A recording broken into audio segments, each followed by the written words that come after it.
there, it's recipe time. Today I'm going to show you how to make homemade caramel sauce. It does require a little bit of patience, but it's so worth it in the end. You're going to know exactly what's going in your food. No chemicals, no corn syrup, no additives. It does require a little bit of patience, but in the end, it is worth it. All you're going to need is some sugar, some butter unsalted, some heavy whipping cream, vanilla, and some salt. So grab your stuff and let's get started. We're going to start off by adding 1.5 cups of white sugar to a saucepan or whatever pan you have big enough, and put this on a medium to medium low heat. I recommend medium low, and then just keep stirring this. And this is where the patience comes in, because you're going to have to stand here and whisk and stir and whisk and stir and whisk and stir until it starts browning. And if you walk away, it might be too late. You might burn it and you have to start all over again. Unless you like burnt caramel and that's your thing, hey, go for it. But other than that, you just really have to babysit it. So stay here with your sugar and stir it. And like I said before, you can use this for so many recipes, for your coffee drinks, for drizzling on top of ice cream or cheesecake or whatever your heart's content. But a lot of people think that this is making caramels intimidating, and it is.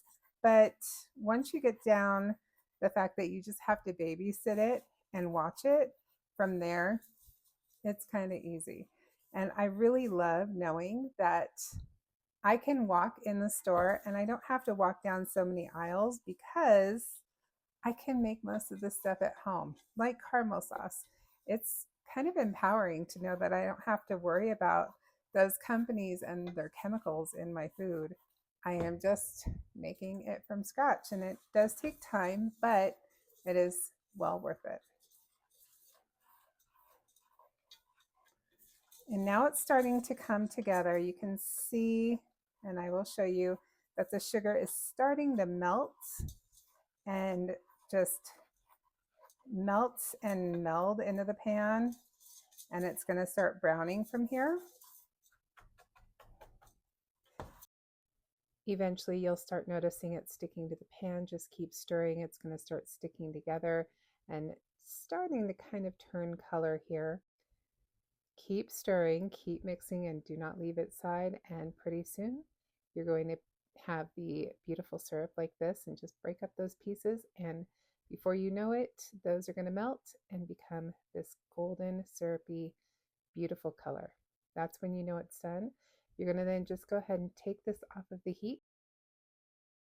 And now we're just going to go ahead and add in 5 tablespoons, just a couple at a time, of room temperature butter. You want to make sure this is room temperature, just really nice and soft here. And you want to do it a little at a time. Any temperature change at this point could result in your caramel starting to really thicken quickly and becoming more like a candy. So a little at a time, have patience. And you can see here how that temperature change just with that room temp butter is starting to make it thick. That's okay. Keep going. We're going to add a little bit of our heavy whipping cream, again, just a little at a time. You're also going to want to make sure that the heavy whipping cream is room temperature. I would even go warmer, because otherwise this is going to harden up and it could boil over, and you just don't want that. So 1 cup of heavy whipping cream, again, a little at a time, and eventually it'll start turning syrupy like this. Now at this point, if you start noticing any clumps when it's off of the heat, put it back on a very low temperature and stir. And that will help melt things back to where it's just the syrup. And you don't need to worry about anything stuck on the spoon. You'll get that off later. If you want this as a pourable caramel that you can pour on top of sundaes or use in your coffee, you're going to make sure that it does not go above 220 degrees Fahrenheit. Thicker caramels for spooning out or piping are 230 and 245 for a thick caramel candy. We're just adding in here about a teaspoon, I probably did more, vanilla, and a half a teaspoon of salt, because we're going for a salted caramel vibe. If you don't want to add the salt, you don't have to. I like at least a little pinch to kind of give it some layers. I also usually like to pour a little spiced rum in mine. It gives it just an extra boost of flavor. This is exactly where we want it. And now we're going to pour that into our container. At first, you're going to think that you messed up because it's going to be very liquidy. Don't worry, don't stress. Once this starts cooling on the counter, especially in the fridge, it's going to thicken up like this and become a beautiful, silky, spreadable caramel sauce you can use on top of your cheesecakes, ice cream, coffee, whatever you want, or even perfect for fall caramel apples. Spread it on your apples, use it as a dipping sauce, whatever you want. Have fun with it.